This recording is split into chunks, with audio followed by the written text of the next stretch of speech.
bismillahi rahmani rahim assalaamu aleykum wa rahmatullahi wa barakaatu mbokki seetaan hadith du jour ci mbégte koor noo ngi leen di nuyu bu baax di leen ziyaara di leen balu xaq hadith bi nu leen di indil tey yonent Yàlla Muhammad sallallahu alayhi wa sallam daf ci wattandikuloo di wax lu ñaaw ci ku faatu waxoon nañ leen ci seedeel ku faatu seede yi ni ko malaaka yi di bindee waaye xadiis bi ci li muy wax mooy wattandiku nit faatu nga xamaloon ko lu ñaaw di waxtaanee lu ñaaw loolu nga ko xamaloon mu ko daan def lislaam daf ko tere mayu ko kenn kuy dund lislaam dafa tere ñu jëw ko loo xam ne bu fi nekkoon boo ko waxee du ko neex nga bàyyi ba mu wane ginnaaw nga koy wax loolu mooy jëw kuy dund nag mën nga ko baalu mën nga dajeeg moom ëllëg ne ko baal ma mais jëw ku faatu foo koy baaloo lu dul yowmal qiyaam nga dem ci kanamu yàlla ngeen daje ñoom yéen ñaar sunu borom àtte leen tibb sa yiw jox ko xadis bi nu indi Mujaahid moo ne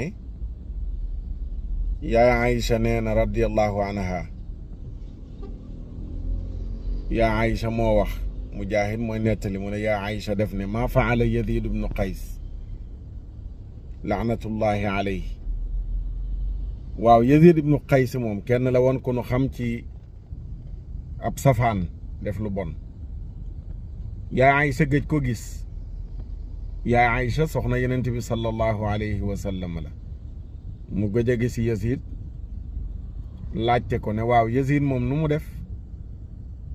yàlla na rëbbum yàlla dal ci kawam rek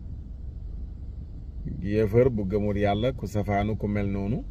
dañ koy tudd di ko móolu bi mu waxee loolu rek ñu ne ko xadd maata Yazid de faatu na Yazid faatu na bi ñu waxee yaa Aïcha Yazid faatu na xaalat dafa wax ne fa astaghfirullah maa ngi jéggalu yàlla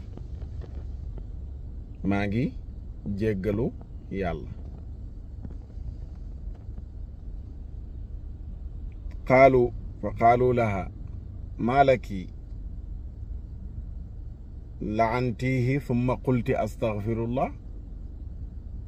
waa yow lan moo tax nga rëbb ko léegi daal di wax astaghfirullah lu waral loolu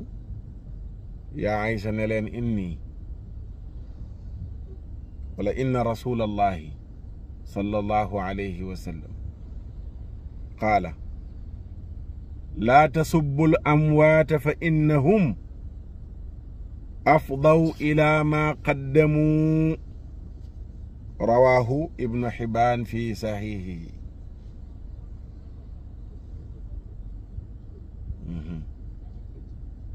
bu leen am mbokk mu faatu laata subbu bu leen ŋàññi laata subbu bu leen saaga laata subbu bu leen wax ju ñaaw jëme ko ci al amwaata ñi nga xam ne dañoo faatu ndax innahum naka ñoom afdaw bëbb nañ jëm ilaa ma qaddamu ca la ñu jiitaloon dem nañ fekki ko laa ilaha illa allah lu waay safaanu di dundu ba faatu boo mënte wax ci moom lu rafet loo xam teel sa gémmiñ bul ko def de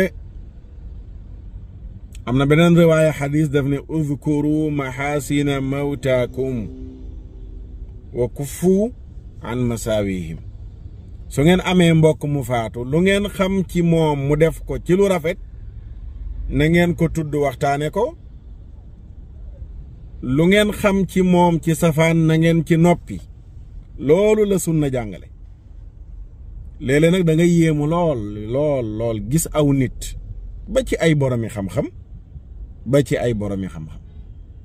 bindi téere wala nuy wax lu ñaaw lu bon lu ñàkk teggin luy safaan jëme ko ñi faatu téeméeri at ca ginnaaw wala junni at ca ginnaaw di revendiquer nag turu sunna nee nañ lañ koy defee du sunna yenent bi de xaw ma sunna ku mu sunna yenent bi permettrewul nga bàyyi fii mbon gi nit ñi di dund nga mën ko wax ngir ñu wattandiku ko ña ko doon def bàyyi ko nga wàcc fi loolu lépp dem di sulli ji ña faatu ca seen bàmmeel ya di wax ci ñoom ab safaan loolu sunna jàngalewu ko laata subbu bu leen di ŋàññi laata subbu bu leen di saaga laata subbu bu leen di wax ju bon al amwaata ñi faatu bind téere tudd nit yàlla jaar fu ñaaw waaw day kàcc et cetera yooyu noonu le kuy wax kuy bind kumu di wax ci ku faatu wattandiku ko loolu la yenent bi jàngale kon mbokk yi xadis bi mooy képp kuy wax ci ku faatu na doon lu rafet soo xamul ci moom lu rafet loo ko waxal noppil waaye nit faatu nga nekk ci deram lu bon lu nekk nga wax ko ci xaraam na bon na yées na yenent bi tere na ko lii lañ leen indiloon ci xadisu tey bi yal na yàlla defal nu dégg ak topp defal leen ko ba ëllëg ak jàmm ci beneen xadis wasalaam